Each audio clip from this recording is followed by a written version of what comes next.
অবশেষে সমস্ত জল্পনা কল্পনার অবসান ঘটিয়ে টিম ইন্ডিয়া এখন সরাসরি সেমিফাইনালের দোরগোড়ায় পৌঁছে গেছে বলা যায়। আর মুম্বাইয়ের ওয়াংখেড়ে স্টেডিয়ামে সেমিফাইনাল খেলা এখন কেবল সময়ের অপেক্ষা মাত্র। কারণ টি-20 বিশ্বকাপ থেকে অস্ট্রেলিয়ার বিদায় ঘণ্টা বেজে যাওয়ার সাথে সাথেই ভারতীয় দলের জন্য সমীকরণটা একদম সহজ হয়ে গেছে। সুপার 8 পর্বে ভারতের প্রতিপক্ষ কারা বা কিভাবে রোহিত শর্মার বাহিনী এই রাউন্ডের বাধা টপকে ট্রফির দিকে এগিয়ে যাবে সেই নিয়ে বিস্তারিত আলোচনায় আসব। তবে তার আগে আপনিও যদি চান যে ম্যান ইন ব্লু আবারও বিশ্বজয়ী হোক এবং কাপটা ডিফেন্ড করুক, তাহলে ভিডিওটিতে এক্ষুনি একটা লাইক করে দিন। আসল নাটকটা হয়েছে গতকাল, যখন বৃষ্টির কারণে জিম্বাবুয়ে বনাম আয়ারল্যান্ড ম্যাচটি ভেস্তে যায়। কারণ এই ম্যাচটার উপরই দাঁড়িয়েছিল তিনটি দলের ভাগ্য, যেখানে সমীকরণ ছিল যদি আয়ারল্যান্ড বড় ব্যবধানে জিতত আর জিম্বাবুয়ে পরে শ্রীলঙ্কার কাছে হারত তবে আইরিশদের সুযোগ থাকত, কিংবা অস্ট্রেলিয়া যদি তাদের শেষ ম্যাচে বিশাল ব্যবধানে জিতে রান রেটে সবাইকে টপকে যেত তবে অজিরা সুযোগ পেত। কিন্তু প্রকৃতির খেয়ালে সব হিসেব উল্টে গেল এবং ম্যাচ পরিত্যক্ত হওয়ায় পয়েন্ট ভাগাভাগি করে 5 পয়েন্ট নিয়ে জিম্বাবুয়ে সোজা সুপার 8-এ কোয়ালিফাই করে ফেলল।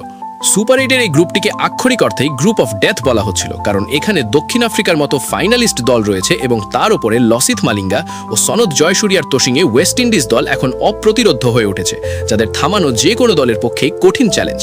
কিন্তু সুখবর হলো, নকআউট ম্যাচে অস্ট্রেলিয়া বরাবরই ভয়ঙ্কর প্রতিপক্ষ হয়ে দাঁড়ায়। সেই অস্ট্রেলিয়া এবার টুর্নামেন্ট থেকেই ছিটকে গেছে।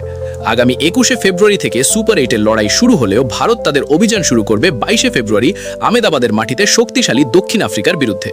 আর যদিও ম্যাচটি বেশ কড়া হওয়ার সম্ভাবনা রয়েছে এবং লড়াইটা হাড্ডাহাড্ডি হবে, তবুও পরিসংখ্যান বলছে সাম্প্রতিক অতীতে মাত্র 2 মাস আগেই আমরা প্রোটিয়াদের বিরুদ্ধে টি-20 সিরিজ জিতেছি। তাই মানসিক দিক থেকে ও ঘরের মাঠে ভারতই এগিয়ে থাকবে। এর পরের লড়াই চেন্নাইতে জিম্বাবুয়ের বিরুদ্ধে, এবং সত্যি বলতে গ্রুপ স্টেজে জিম্বাবুয়ে দুর্দান্ত পারফর্ম করলেও ভারতের অভিজ্ঞ বোলিং অ্যাটাকের সামনে তাদের টিকে থাকাটা বেশ কঠিন হবে। তাই এই ম্যাচটি ভারতের জন্য অপেক্ষাকৃত সহজ হতে চলেছে বলে ক্রিকেট বিশেষজ্ঞরা মনে করছেন।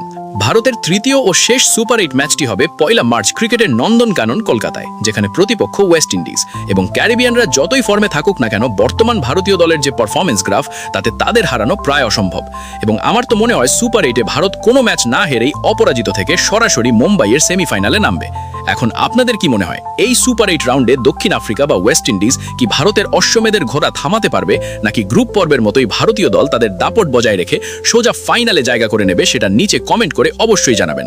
আর ক্রিকেট বিশ্বের যাবতীয় সব খবর ও IPL-এর লেটেস্ট আপডেট সবার আগে পেতে আমাদের channel no talk only cricket এক্ষুনি